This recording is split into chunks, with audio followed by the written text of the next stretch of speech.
ఒడిశాలోని గోపాల్పూర్ వద్ద తీవ్ర వాయుగుండం తీరం దాటినట్లు విశాఖ వాతావరణ కేంద్రం వెల్లడించింది. ఇక వాయువ్య దిశగా కదిలి బలహీన పడుతున్నట్లు పేర్కొంది. ఇక తీరం దాటిన తీవ్ర వాయుగుండం ప్రభావం కొనసాగుతుందని అధికారులు తెలిపారు. ఇవాళ ఉత్తర కోస్తా జిల్లాలో భారీ వర్షాలు కురుస్తాయని అధికారులు చెప్పారు. ఇక శ్రీకాకుళం, పార్వతీపురం, మన్యం, విజయనగరం జిల్లాలకు రెడ్ అలర్ట్ జారీ చేశారు. మరోవైపు ఒడిశాలో కురిసిన వర్షాలకు శ్రీకాకుళం జిల్లాలో వరద ఉధృతి పెరిగింది. ఇక అటు నుంచి వచ్చిన నీరు వంశధార, నాగవళి, బహుదా, మహేంద్రతనవయ నదుల్లో చేరుతుంది. ఇక దీంతో హీరా మండలం గొట్ట బ్యారేజీ వద్ద మొదటి ప్రమాద హెచ్చరిక చేశారు. ఇక ఆ బ్యారేజీ నుంచి వచ్చిన వంశధార నీటిని దిగువకు విడుదల చేస్తున్నారు. ఇక వరద ఉధృతంగా ప్రవహిస్తున్న ప్రాంతాల్లో కలెక్టర్, ఎస్పీ పర్యటించారు. జిల్లా కలెక్టర్తో కంట్రోల్ రూమ్ ఏర్పాటు చేశారు. రైట్, ఇక ఇదే అంశానికి సంబంధించి పూర్తి సమాచారాన్ని మా ప్రతినిధి నందకుమార్ అందిస్తారు. నందకుమార్ చెప్పండి, ఇక ఒడిశా గోపాల్పూర్ వద్ద తీవ్ర వాయుగుండం తీరం దాటిన సమాచారం వాస్తవేనా? Thank you Fatima.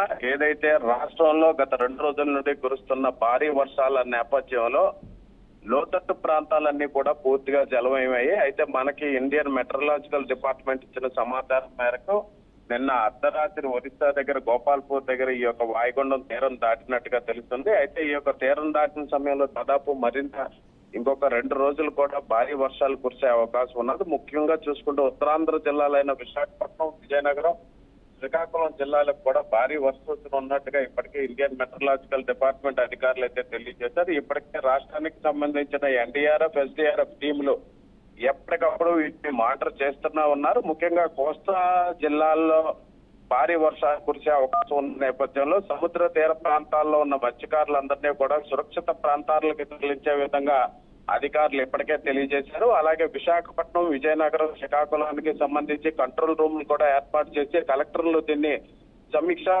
సమావేశాలు నిర్వహిస్తూ ముఖ్యంగా లోతట్టు ప్రాంతాల్లో ఉన్న ప్రజలందరినీ కూడా పునరావాస కేంద్రాలకైతే తరలించారు. అలాగే ముఖ్యంగా విశాఖపట్నంలో చూసుకుంటే ఈ యొక్క భీమిలి, కాపులుప్పాడ, ఋషికొండ ప్రాంతాల్లోని యొక్క సముద్రం యొక్క రఫ్నెస్ ఎక్కువగా ఉన్న నేపథ్యంలో అలాగే గంటకి దాదాపు 75 కిలోమీటర్ల మేరన ఈ యొక్క గాలులు వీచే అవకాశం ఉన్న తరుణంలో ప్రజలందరినీ కూడా అప్రమత్తం చేసే దిశగా అధికారులు ఇప్పటికే ప్రయత్నం చేస్తున్నారు. ముఖ్యంగా మత్స్యకారులు ఎవరైతే సముద్రంలో వేటకు వెళ్లారో వాళ్ళందరినీ కూడా సురక్షిత ప్రాంతాలకు వచ్చే విధంగా ఇప్పటికే శాటిలైట్ ఫోన్స్ ద్వారా వాళ్ళందరికీ సమాచారం కూడా అందిస్తున్నారు. అలాగే అనకాపల్లి, అల్లూరు జిల్లాలకి సంబంధించి గిరిజన ప్రాంతాల్లో కూడా వాగులు, వంగులు పొంగికొట్టే అవకాశం ఉన్న నేపథ్యంలో గిరిజనులందరికీ కూడా ఎప్పటికప్పుడు వాళ్ళకి సమాచారం అందిస్తూ మౌలిక సదుపాయాలు కల్పించే దిశగా అల్లూరు జిల్లా కలెక్టర్ కూడా ఇప్పటికే టోల్ ఫ్రీ నెంబర్ ని యాడ్ చేసి ప్రజలకి సమాచారాన్ని కూడా అందిస్తున్నారు. అయితే దాదాపు ఈ యొక్క వర్షాలు మరొక 22 రోజులు, ఇంకొక 2 రోజులు ఉండే అవకాశం ఉన్న నేపథ్యంలో ఇటు శ్రీకాకుళం జిల్లాకి సంబంధించి వంశధార, హంద్రీవా నదుల్లోని యొక్క ఇన్ఫ్లో, అవుట్ఫ్లో ఎక్కువగా ఉన్న నేపథ్యంలో ఇప్పటికే ఇరిగేషన్ డిపార్ట్మెంట్ కి సంబంధించిన అధికారులు ఈ యొక్క ఇన్ఫ్లో, అవుట్ఫ్లో యొక్క వాల్యూస్ ని అమరావతిలో ఉన్న ఇరిగేషన్ శాఖ ఈఎన్సీకి ఎప్పటికప్పుడు పంపిస్తున్నారు. ముఖ్యంగా ఈ యొక్క ఆయుకట్లు ఎక్కడైనా డ్యామేజ్ అయ్యే అవకాశం ఉంటుందా లేదా అన్న దానిపైన ఇరిగేషన్ డిపార్ట్మెంట్ అధికారులు కూడా సమీక్షలు చేస్తున్నారు.